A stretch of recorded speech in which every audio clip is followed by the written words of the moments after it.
ছড়াই ছড়াই ছড়িয়ে তাতার গেল গড়িয়ে। কেন রে তাতার ছড়ালি, মা তুই কেন গড়ালি?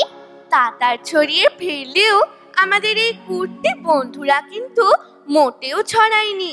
সকলকে অনেক আদর এবং ধন্যবাদ জানিয়ে আমরা পরবর্তী অনুষ্ঠানে ফিরছি। ছোটবেলায় দাদা ও ভাগনা সত্যকে স্কুলে যেতে দেখে সে তো কান্নাকাটি করে বাড়ির সকলকে বাধ্য করলো ওরিয়েন্টাল সেমিনারিতে ভর্তি করতে। তখন তার এক গৃহশিক্ষক তাকে কি বলেছিলেন জানো? বলেছিলেন, এখন স্কুলে যাবার জন্য যেমন কাঁদিতেছ, না যাবার জন্য ইহার চেয়ে অনেক বেশি কাঁদিতে হইবে। ভবিষ্যতে এই অমোঘ বাণী কিন্তু অক্ষরে অক্ষরে মিলে গেছিল। কোনো নর্মাল স্কুলের শিক্ষা ব্যবস্থা তার মনে কখনোই ছাপ ফেলতে পারেনি। তাই চাকরদের কেটে দেওয়া গণ্ডির মধ্যে থাকতে থাকতে নিরুপায় ছোট্ট ছেলেটির মন ডুব দিত প্রকৃতিতে। জানালার নিচে ঘাট বাঁধানো পুকুর, চীনা বট গাছ, নারিকেল সারি সবকিছুকে একটা ছবির বইয়ের মতো করে সাজিয়ে প্রায় সমস্ত দিন ছেলেটি কাটিয়ে দিত সেই দিকে তাকিয়ে। তখন কি কেউ ভেবেছিল সেই হবে একদিন বিশ্বকবি? নমস্কার। এক যে ছিল লিখেছেন কবি সুকান্ত ভট্টাচার্য। এক যে ছিল আপন ভোলা কিশোর, স্কুল তার ভালো লাগতো না, সহ্য হতো না পড়াশোনার ঝামেলা। আমাদের চলতি লেখাপড়া সে শিখলো না কোনো কালেই, অথচ সে ছাড়িয়ে গেল সারা দেশের সবটুকু পাণ্ডিত্যকে। কেমন করে, সে প্রশ্ন আমাকে করো না।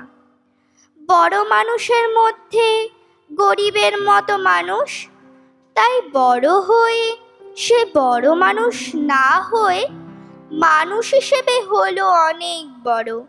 কেমন করে, সে প্রশ্ন আমাকে করো না। গান সাধার বাধা আইন সে মানেনি, অথচ স্বর্গের বাগান থেকে সে চুরি করে আনলো তোমার আমার গান। কবি সে, ছবি আঁকার অভ্যেস ছিল না ছোট বয়সে, অথচ শিল্পী বলে সেই পেল শ্রেষ্ঠ শিল্পীদের সম্মান। কেমন করে, সে প্রশ্ন আমাকে করো না। মানুষ হলো না বলে যে ছিল তার দিদির আক্ষেপের বিষয়। অনেক দিন অনেক বিদ্রূপ যাকে করেছে আহত, সেই একদিন চমক লাগিয়ে পড়ল দিগ্বিজয়। কেউ তাকে বলল বিশ্বকবি, কেউ বা কবিগুরু।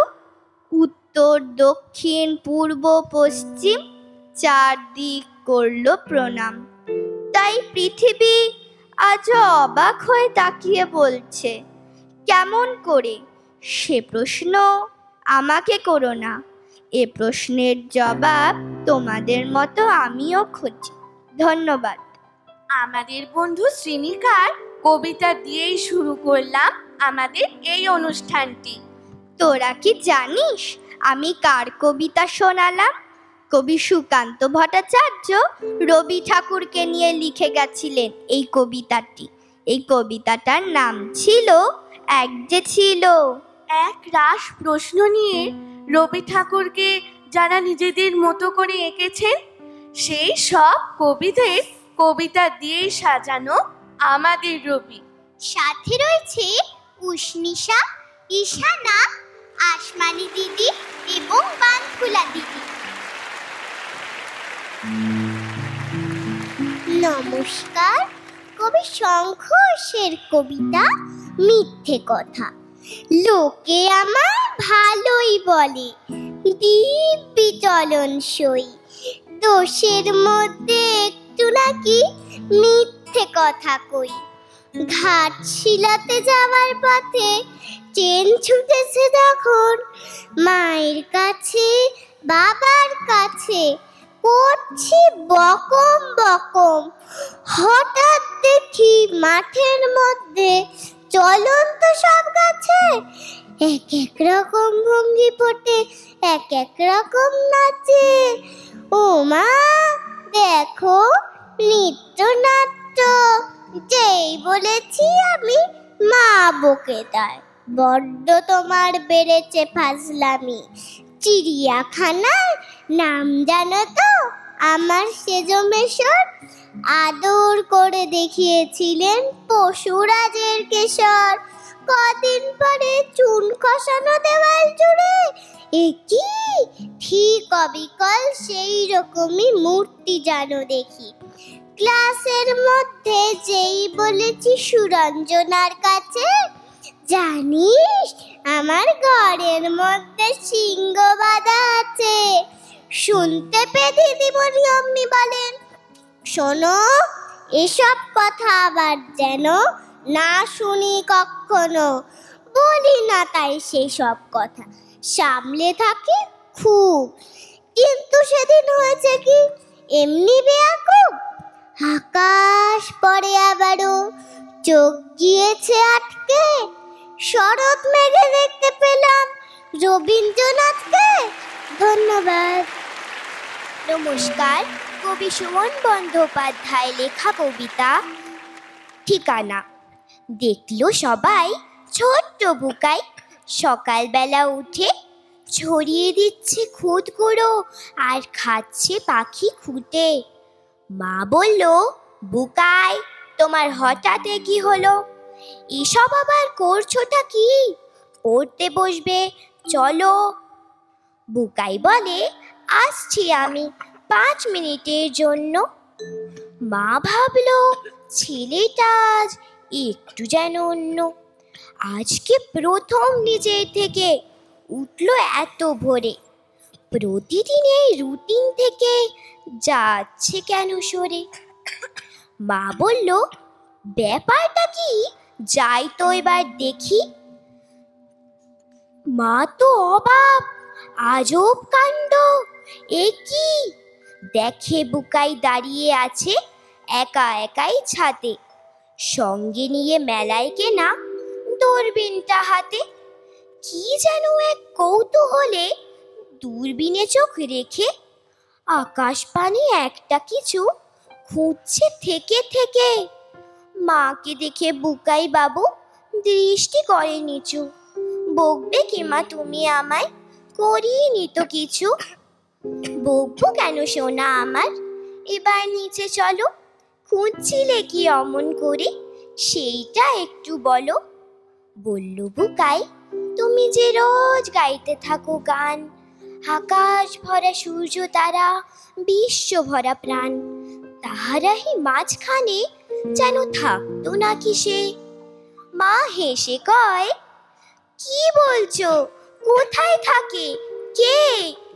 লজ্জা পেয়ে বুকাই বাবু জড়িয়ে ধরে মাকে। বলল, আমি দেখছি কোথায় রবি ঠাকুর থাকে।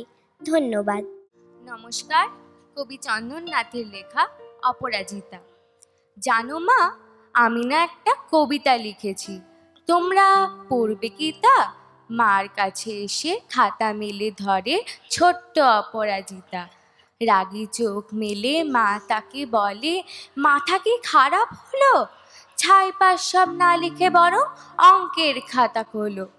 মুখ নিচু করে গেল সে বাবার কাছে, কবিতা লিখেছি, ও বাবা তোমার দেখার সময় আছে? মুখটি না তুলে বললেন বাবা, কবিতা লিখছ বেশ, পড়ব তো বটে, আগে খবরের কাগজটা করি শেষ। অগত্যা গেল দিদিটির কাছে, বলল সে, দিদি আয়, দেখ না কেমন ছবিটা এঁকেছি ছোট্ট এ কবিতায়।